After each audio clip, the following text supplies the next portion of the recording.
For this session on stage, Mr. John OHANGA and Paul Ngodo to join me on stage as I introduce them. Our first speaker is Mr. John OHANGA, Senior Counsel and Chartered Arbitrator.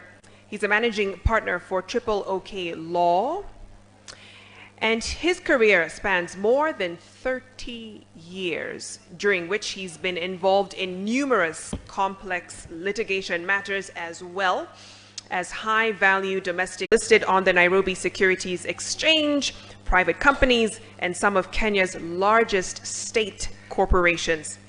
He sits on the boards of several companies and public tribunals. He'll be speaking to us this evening on his journey in alternative dispute resolution. Round of applause for Mr. John OHANGA.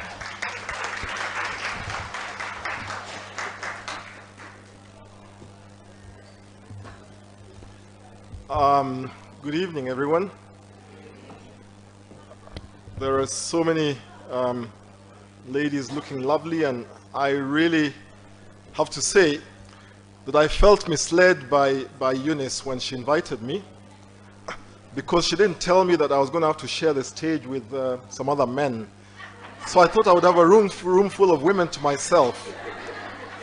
So I feel slightly misled, but I'm very happy to share today. It really is an absolute pleasure to be here this evening, to speak with you about my journey. Actually, to speak to you about anything relating to A.D.R. Let me tell you what I had in my calendar this evening. I had the Institute of Directors dinner, which is at the Villa Rosa Kempinski, and I also had the Association of Insolvency Practitioners cocktail this evening. Both events were scheduled in my diary before this one. And when Eunice called me, I looked at my diary. I'm very structured, I'm very diary driven. If something is not in my diary, it does not exist for me. And I said to Eunice, yes, I'm available.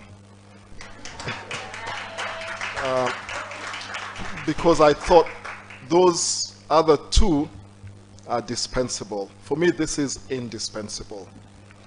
Just the opportunity to speak to women about A.D.R and about my journey, and to share the evening with you. I just want to make a comment about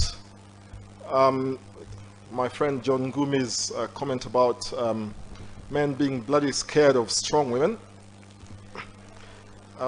Maybe that's largely true. I'm very attracted to strong women.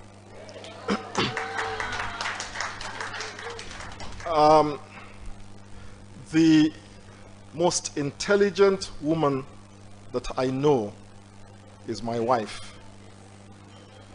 I've always said she is cleverer than me. She's more intelligent than I am. Until recently, she was more educated than I was. And it's not that, I'm hoping that this will get back to her, but it really is the truth speaking from my heart. So I'm really pleased to be in a room full of very, very intelligent women, because to be in A.D.R, you do need to be very intelligent, both intellectually. That's Cynthia, and there's a whole group there. Yes.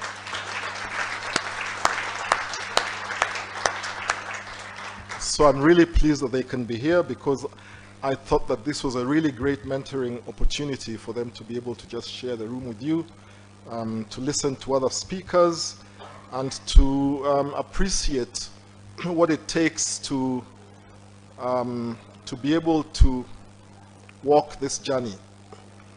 I have a mantra. My mantra is stretch. I'm always trying to stretch. But I also absolutely believe that if you don't have a passion in a particular area, then you will not stretch.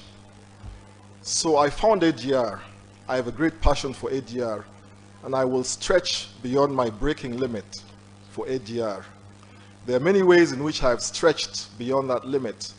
And so this evening I know my, my remit is to speak about my journey, so I just want to take you through my journey. I hope you've got the rest of the evening, because I will try and summarize it. I listened to Mercy and I was absolutely enthralled by the intentionality, by the way in which she came into A.D.R. and by the way that she has gone about making her strides through A.D.R. I, on the other hand, came into A.D.R. completely by chance. Completely by chance, because when I came into law and into the profession, through my pupillage, I was in a firm where I later discovered one of my pupil masters was chairman of the Chartered Institute of Arbitrators, Justice Joseph Nyamu. But he never, ever mentioned arbitration to me during my pupillage, no exposed me to arbitration. And so I grew up with litigation. And so the reality is that I have litigation flowing through my blood. I absolutely love litigation, I have to confess.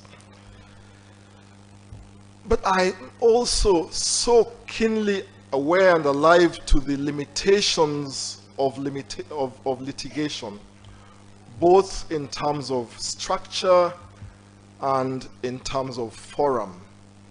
And by this I mean, when I came into litigation, I learned that you ran to court.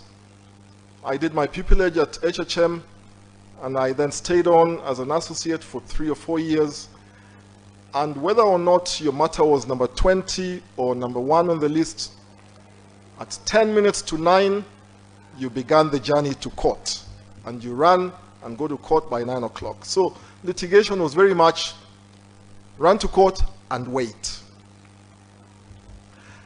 And so sometimes you'd wait outside the judge's chambers or the magistrate from 9 o'clock to 11 to noon to 12:30. And it was absolutely frustrating. And when you finally got before the judge, in anticipation of arguing your case, the other side would ask for an adjournment, or the judge would have some limitations in his or her diary, or something else would happen that meant that you didn't get going. And when you did in fact get going, you'd argue your case for maybe an hour or 2, and then it would get adjourned for another 3 months or 6 months. And so that for me was absolutely frustrating. And so one day, one of my clients got sued. And the contract in relation to which the dispute arose had an arbitration clause. And so following the law, we applied to stay the suit, as you know, and we went to arbitration.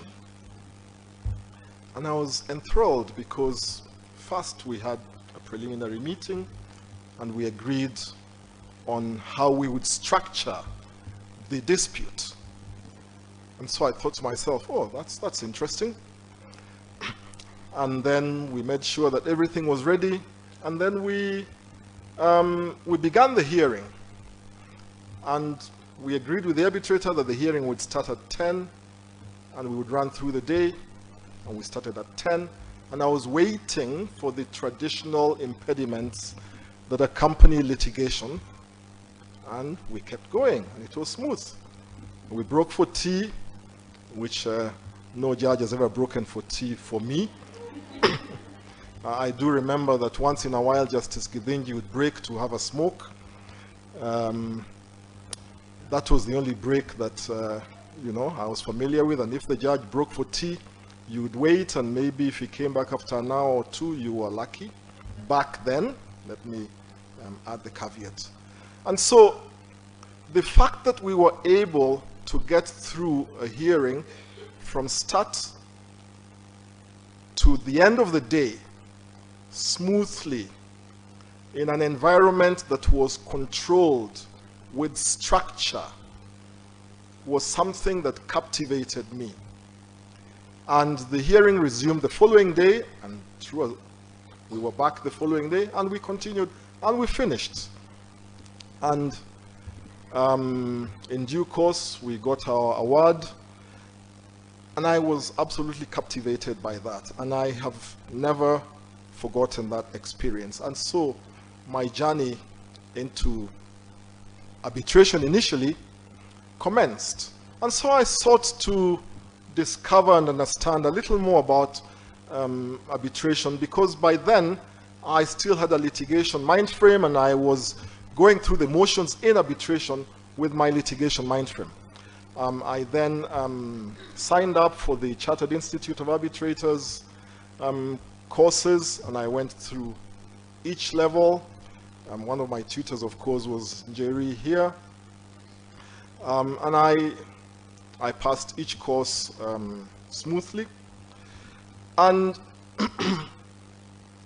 and then I discovered that actually I also had a love for deciding. I had a love for structuring people's disputes so I could decide them, so I could assist them to decide their cases. And so then I moved from being counsel, or rather not moved, but I then added being an arbitrator to being counsel. Now, I think I was fortunate in the sense that I'd like to think I've got a very good litigation brain. I think through issues in a very structured way. I like to understand what the case involves. I think about the strategy of the dispute. And so bringing that into arbitration and then turning it around when you are an arbitrator and trying to understand where the parties are coming from and balancing the parties' respective cases, actually I found made me both a better litigator and better counsel, because now I could see that as litigator or counsel, you're concerned with your client's case. You're concerned with the promotion or prosecution or defense of your own client's case. And sometimes you're blind to the merits of the other party's case. And so when you lose the case, you're sort of surprised because you hadn't seen it coming. Now I'm able to see what the other side might be saying. I'm able to anticipate. And I try to bring that to my role as an arbitrator. Now, the first thing, therefore, I'd like to say is that you must have a passion. You must have a passion for what it is that you want to do. And seeing all of you here tonight, I think that you all have a passion, because to make time to sit in a forum such as this is the starting point for igniting that passion, or is an indication of the passion that you have. You must then be prepared to invest time and resources.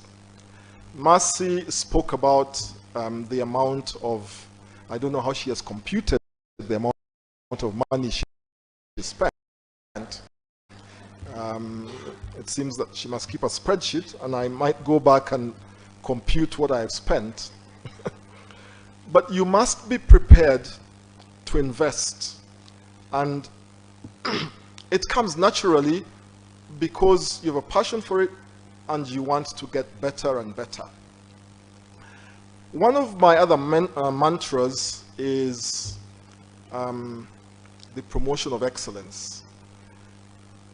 The people in my firm, those that I interact with, those that I train, will know that I am fastidious about every detail, about the attainment of excellence, and about doing everything possible to ensure that you achieve excellence.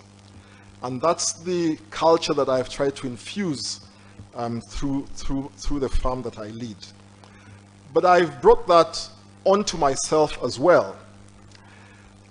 But what you then have to be prepared to do is to work hard, and to work actually extraordinarily hard, because you have to sacrifice leisure time, you have to sacrifice your weekends, and you have to do more than you would ordinarily do if you were just prepared to do an ordinary task. So in terms of the investment that you make, there is both the investment that you make in your own education, but there is also the investment that you make in building connections. There is the investment that you make in going to forums where arbitration is discussed. And there is putting yourself out there. Putting yourself out there so that you say, I'm available, I'm here, and I'm prepared to do X, Y, Z. And the interesting thing that I found about arbitration is that people invest in themselves so much that sometimes I wonder is there anything left after the fee that you've earned from your arbitrations? And I'll tell you some of the places that I've been to in order to attend forums relating to arbitration and ADR. I've been to Australia, Sydney, that's a 22-hour flight. I've been to Hong Kong, I've been to Malaysia, I've been to the Bahamas, I've been to Jamaica, I've been to South Africa, I've been to Mauritius, I've been to Nigeria, I've been to Kigali, I've been to Uganda.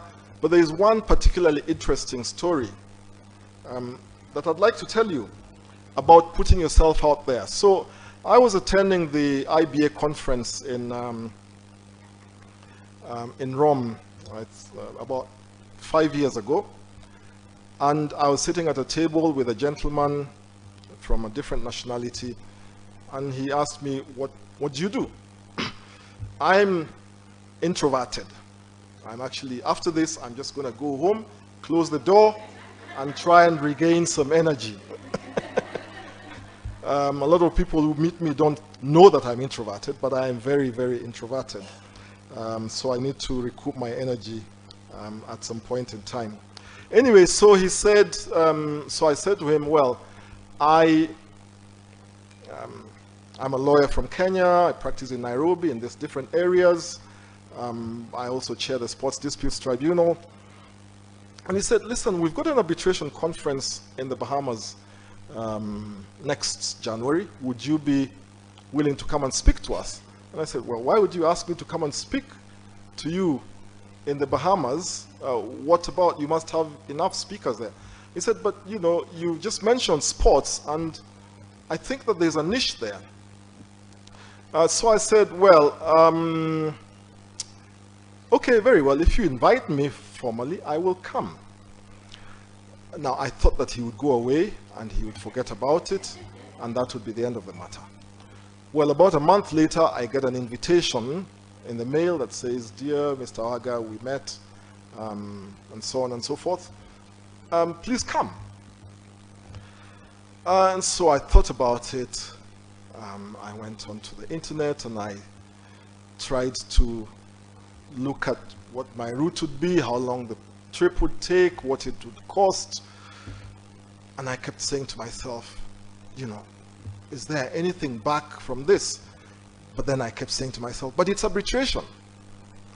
And so I bought my ticket, and my wife said, you're going to the Bahamas, not without me. And so we went together, and I ended up speaking there to a room full of people, and then began a relationship and connections that you know, you would never have envisaged. Subsequently, Bahamas Ministry of Youth and something asked me to help them with formulating a policy for their youth around sports, to help with apparently they have a drug, and they have a drug problem among their youth, and sports helps to restructure youth and so on and so forth. And you know, you don't realize what impact you have made by the sacrifice of taking a trip like that. Now, I then began to realize that my passion was driving me more and more into arbitration. And one of the natural stops for a lawyer, I think, in ADR is to get into the ADR committee. So I got into the ADR committee of the Law Society, initially as a member. And I remember back then the chair was Steve Cairo, who is now Justice of Appeal, Steve Cairo. And one day he couldn't make the meeting, and my colleagues nominated me as chair of the meeting. They said, "You're the vice chairman, so be the chairman today." There was no such position as vice chairman. But so I began to lead the ADR committee as his vice chairman. And when he was elevated to the bench, I became the chair of the committee of the ADR committee of the Law Society. But it also taught me something else. It taught me humility, because after about 5 years of being convener of the ADR committee, one year the Council of the Law Society decided that actually they wanted council members to lead these committees. And so every year you are asked to express your interest in in being part of a committee. And I become used to being designated as the convener. So this year, I was invited into the committee, but when I looked at the list, the convener was a member of the council, and I was an ordinary member. And I thought to myself, my goodness, okay. And back to Justice Aluoch's comment, a relatively young member or council member. And several people, I have to say, called me up and they said, you know, how can this be? You should resign. Don't attend those meetings. And I said to myself, you know, if I can be part of a forum where I can make a contribution, it shouldn't matter who is leading, as long as I can be there to help, to guide, and to be part of the process. So I spent that year on the sidelines, feeling a little odd at not leading. But also, when you're in a forum where there might be a leader, I realized that you don't need a title to be the leader, because inevitably everybody turned back to me at every turn to help with guiding them through the process. And so I really learned that that you have to be humble in those circumstances. Now, talking about women, there is a woman who is not a lawyer who elevated me, I have to say, to a place which enhanced my dispute resolution profile. Most of you will probably know Patricia Idao. Patricia Idao became president or chairperson of the Marketing Society of Kenya. And the Marketing Society of Kenya, for some reason in that period, was embroiled in various court disputes about various things, products, about the way that products represented themselves and so on. And so what they decided to do was to establish a forum that would resolve those disputes, so that they would introduce some self-regulation. And so one day I'd been with her at the university, and I hadn't really been in touch with her for a while, but one of the benefits that I have had, I have to say, is that I played rugby at the university, and so I've got a very good profile, especially among the ladies who used to come to watch me play. So she called me up and she said, John, we'd like to set up this sort of dispute resolution forum. Will you assist us? And so we started off by formulating a policy around resolving disputes in the marketing and advertising space, and I eventually became chairperson of the appeals committee of the Marketing and Advertising Association. And we made some monumental decisions. And the thing that intrigued me about it was that there was no statutory underpinning for that association. It was just a self-regulatory association. One of the disputes that we had to deal with was the whole question of advertising and the proximity of advertising to schools and their impact on young persons. Because some schools had complained that there were these billboards advertising alcohol and tobacco, which were too near the schools and were unduly influencing the children. And so the matter went to the committee, which decides it at first instance, and then there was a challenge which came to the appeals committee. And since I was chair of the appeals committee, it fell on me to help in deciding the dispute. The other members of the committee were not lawyers, they were advertising practitioners, and so we were a committee of three, an appeals panel of three. And the decision that we made related to the distance between an advertisement relating to alcohol or tobacco and schools. And we decided that they must be, and I believe, I think about 500 meters or a kilometer or something, I'm not sure. Pardon? 300, yes, something like that. We decided that there must be a safe distance between the school and the advertisement. As a lawyer, the question that I had in my mind was enforcement. How are we going to enforce this? We're a committee with no statutory underpinning, we have no enforcement powers, and the tobacco and alcohol companies were, unfortunately, I now act for both, were unfortunately not very pleased with the decision. But they complied. The advertisements were brought down and they were moved. And I know this because the following day, I actually saw the workmen moving an advertising board, and each time I drove around, I could see that there was compliance. And it really intrigued me about the force that could be brought in decision making, notwithstanding that there was no statutory underpinning.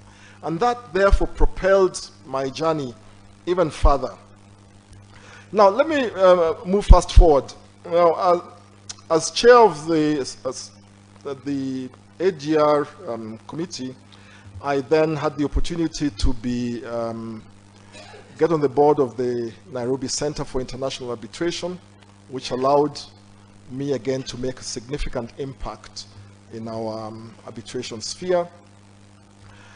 And as chair of the Nairobi Center for International Arbitration, one of the things that we had to do was, because this was really the first board, was to set standards, determine the agenda, and to decide what the place of the Nairobi Center would be within the A.D.R framework.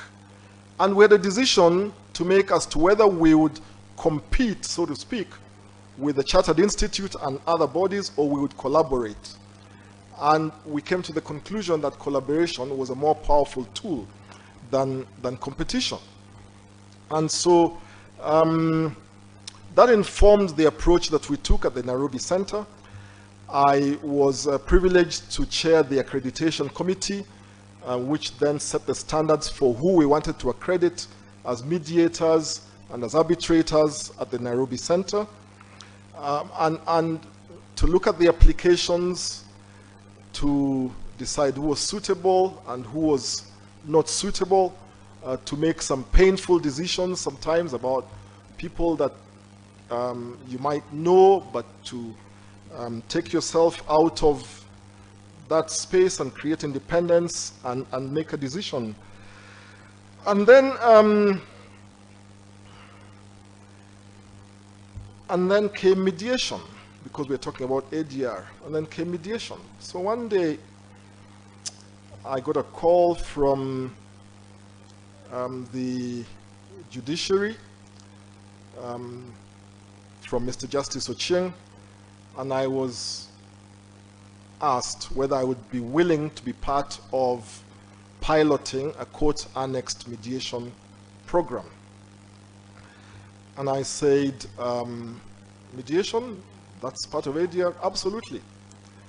And so I thought we would have a 2 or 3 hour meeting and decide what we wanted to do. But when I got the program, it was a retreat, and we went off to the Amboseli for 3 days and closed ourselves up and formulated the whole policy around the court-annexed mediation. And we had to think through what would be involved in commencing and propelling court-annexed mediation. We had to think through how to rationalize the question of mandated mediation, because mediation is supposed to be voluntary, and so on and so forth. And I've been involved in that journey throughout, and I continue to be part of the court-annexed mediation journey. I now sit on the Mediation Accreditation Committee, and I also sit on the Judiciary Task Force for the implementation of court-annexed mediation. Now,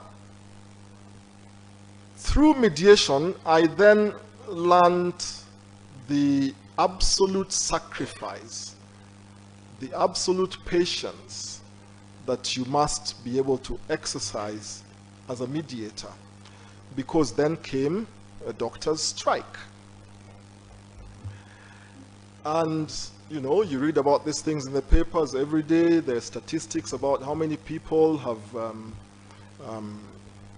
died through the strike and so on. And then one day, I got a call from the president of the Law Society of Kenya, who said, we'd like to intervene in this issue, and we would like to set up a panel of mediators to assist the doctors.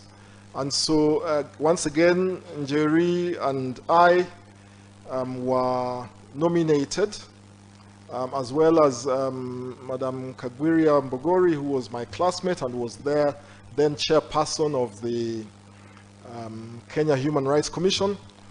We were mandated to, on behalf of the Law Society, to mediate this dispute.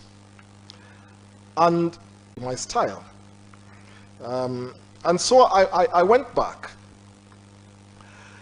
And the reason I say that you must have a passion when you engage in an area like this is because I practice law.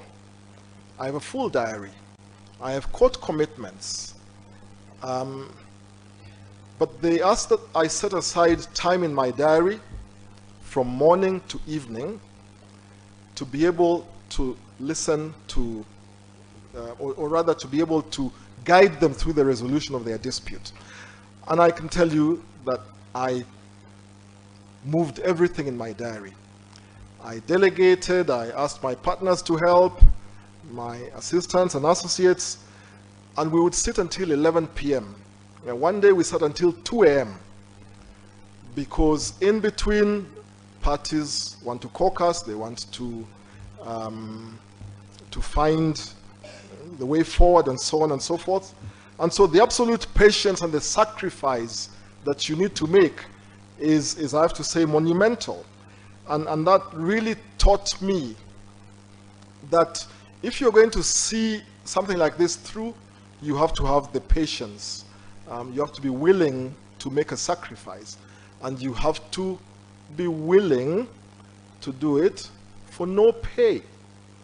Because we, as Jerry will attest, we did not earn a single shilling from participating in the resolution of that dispute.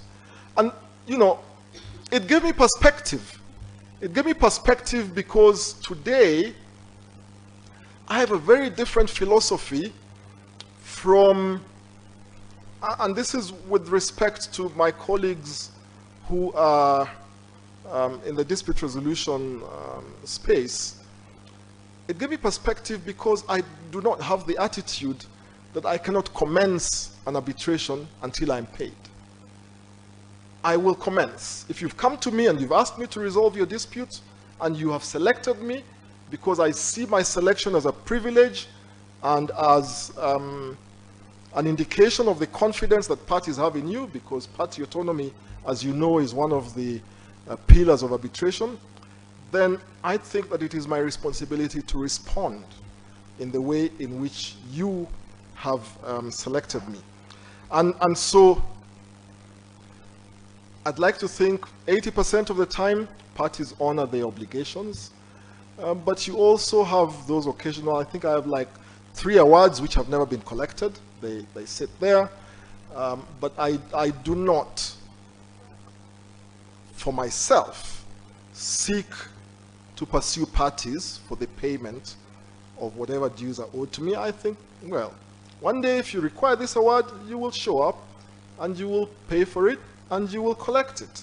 And that's the attitude that I carry, because when I think about the sacrifices and the time that I've made without pay, spending in arbitration or mediation, I realize that there's no real point fighting about this. But having said that, I also absolutely think that you must establish your value, your own value. So one of the things I say to parties when they come before me is I do not negotiate my fees. This is my rate. I don't negotiate it. People like to come to the forum and say, oh, can we have a discount? I said, no, this is the rate. So what I will try and do is to conduct it as efficiently as possible, and hopefully you get the result that you want. But I cannot speak about my mediation and arbitration journey without speaking about mentorship, mentoring. Because when you undertake something with passion, you also realize that you have a responsibility to pass it on. You also realize that you have a responsibility to be able to teach and to bring up the next generation of mediators and arbitrators. But you also realize that you have to equip them with the right skills, with the right practices, with the right mindset. And so we have a pupillage program in the farm, and that of course is one forum, and I'm really proud that in 2019, I believe, I was Pupil Master of the Year, which I hope attests to, thank you very much. And you know, you learn to celebrate those accolades. In 2019, I was Pupil Master of the Year. In 2020, I was Lawyer of the Year. And in 2021, I was runner-up in A.D.R Practitioner of the Year. And I think that that speaks to a culture of excellence, because it's not by coincidence that year on year you are able to achieve those awards. And this year, I said to myself very deliberately, let somebody else win.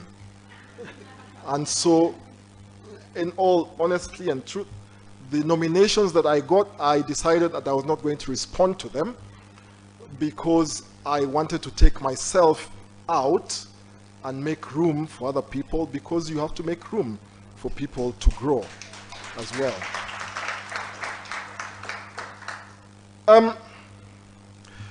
You have to be prepared then to use your skill set in an area where you will have greater visibility, because I think that greater visibility is something that if you truly are confident about what you're doing and your journey, you will want to put yourself out there. And I always had an interest in, as I said, in deciding cases, so hence being an arbitrator. But I sometimes used to sit there and look at judges and magistrates and think to myself, I wish the judge would do this like this, or I wish the magistrate would do this way. And we have our criticism of judges and magistrates, and we are lucky that we can appeal their decisions, but the appealing their decisions doesn't address structure, doesn't address how you want a decision-making forum to look like. And I've always been interested as a practitioner in a decision-making structure that responds to how, as parties, as party representatives, we want a structure to look, to be efficient, to be predictable, to one that would guide, and so on. But as I said, I've also always had an interest in sports. And so when the Sports Disputes Tribunal, was the role at the Sports Disputes Tribunal was advertised, I thought to myself, that really is tailor-made for me. And so I applied to be chairperson of the Sports Disputes Tribunal. And I became chairperson of the Sports Disputes Tribunal. What I've tried to do at the tribunal is to bring to the fore my thinking about structure, my thinking about how you want disputes to be resolved, to be structured, to be arranged. So I'll give you an example.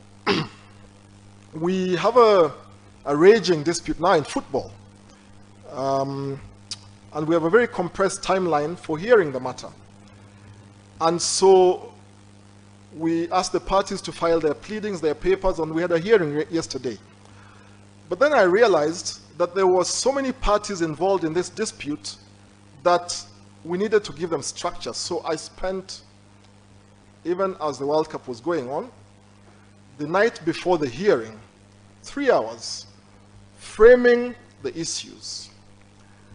Framing the issues as primary issues and secondary issues, because you have to think through what is determinative of the dispute. Allocating time to the parties, indicating how they would address the forum. What is their, who goes first, who goes after. And then I emailed this to all the parties at about 11:55 p.m. And so when the parties came before me, or before the tribunal yesterday, they were very clear about what needed to be determined, who was going to address the tribunal first, how long they would take, and how long we would take to make the decision. And we sat yesterday until about 7:15 p.m., completed it, and now we are waiting to consider the matter. The reason I say this is because, you know, I've borrowed this from my arbitration practice, because this is how arbitration structures things, and this is, when you have allowed for structure and logic, this is how I wish that if I went to court, beyond just the court saying, list the issues for determination, and the courts, as you know, have now today borrowed very heavily from arbitration in the way that we structure hearings and so on. But when I was growing up through litigation, you just started. You stood up and you began addressing the court. And you might address the court for half an hour or 2 hours. And I remember in one forum, a judge complaining that Mr. OHANGA hogs all the time. but nobody stopped me. So the courts today, when you look at Order 11 of the Civil Procedure Rules, and when you look at the requirement now to file your pleadings together with your documents and so on, is one that has borrowed very heavily from arbitration law and practice, and that's what I brought to my role at the Sports Disputes Tribunal.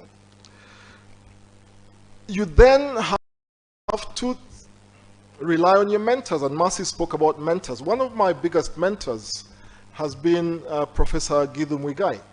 Professor Githu Muigai was my professor in college, and we remained fast friends. And when he became Attorney General, it was a real light bulb moment, I think, for the arbitration community, because he fast-tracked the NCA Act, and he enabled us to be able to open that space. And I was really grateful to him eventually for appointing me as chairperson of the National Steering Committee for formulation of the ADR policy, which we have tried to undertake with as much gusto as possible, and hopefully we can complete that task. So I just want to wind up, because I do know that it's an area of passion for me. What advice can I give to practitioners, whether young, middle-aged, old? Justice Aloch had a lot of advice for you generally, is put yourself in there, get going on your journey, and invest in yourself, and truly, truly aspire for the attainment of excellence. But I cannot close by without forgetting to say that through arbitration, it's very interesting for me, but through my journey through arbitration, I've always had an imposter syndrome. I don't know if you know what an imposter syndrome is. Because I have found myself in situations and in roles and in forums where I thought, my goodness, what am I doing here? So I get invited to a forum or a panel or a conference, and my co-panelist is a professor, the guy sitting on the other side is a doctor, and I think, what am I doing here with my LLB ons and my diploma at the Kenya School of Law?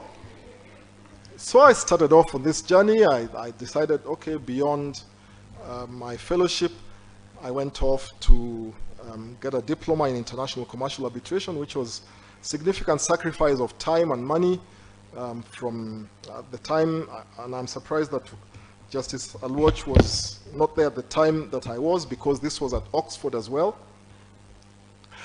And so I had that under my belt, and I thought, okay, maybe I've got something there.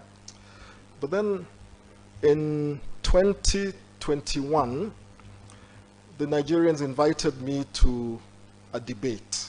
It was a very interesting debate, because this was through COVID, so it was going to be a virtual debate on a topic in arbitration.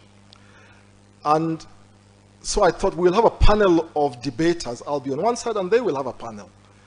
And so they said, no, you are the sole debater, and the guy debating on the other side was a Nigerian professor.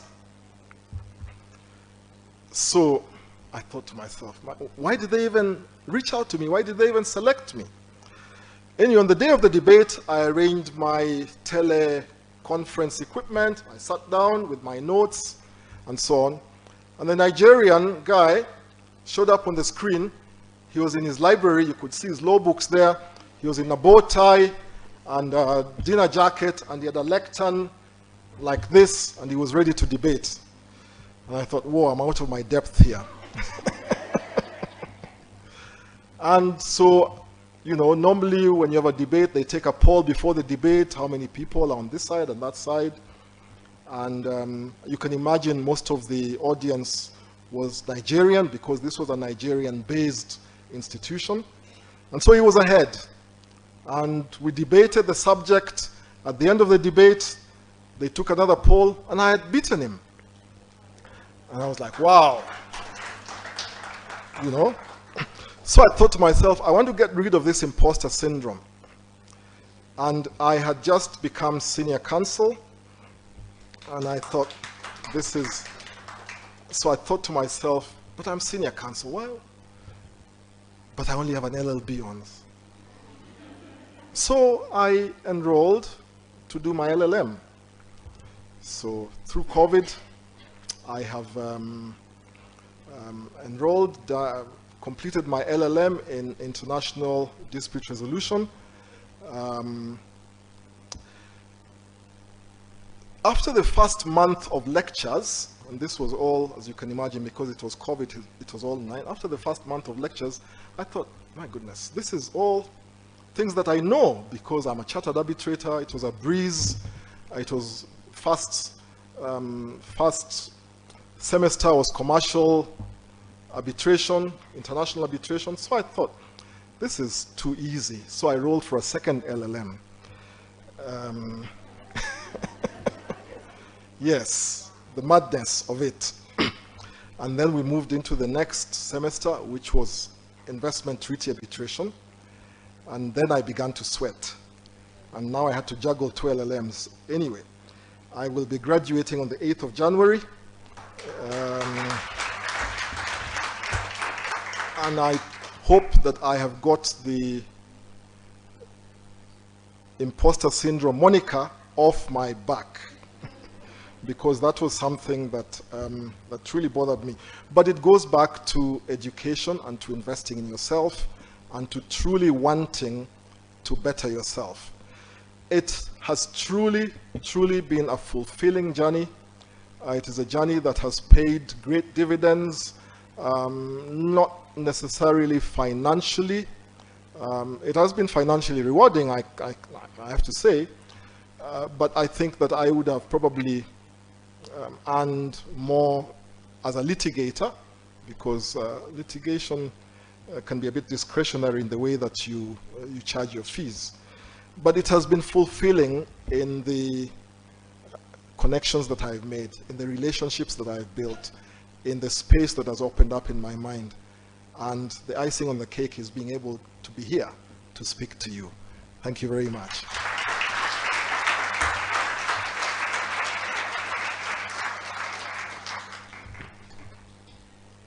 Fantastic. My takeaways from John's speech: have passion, know your value, mentorship is key, and you can't do this without a culture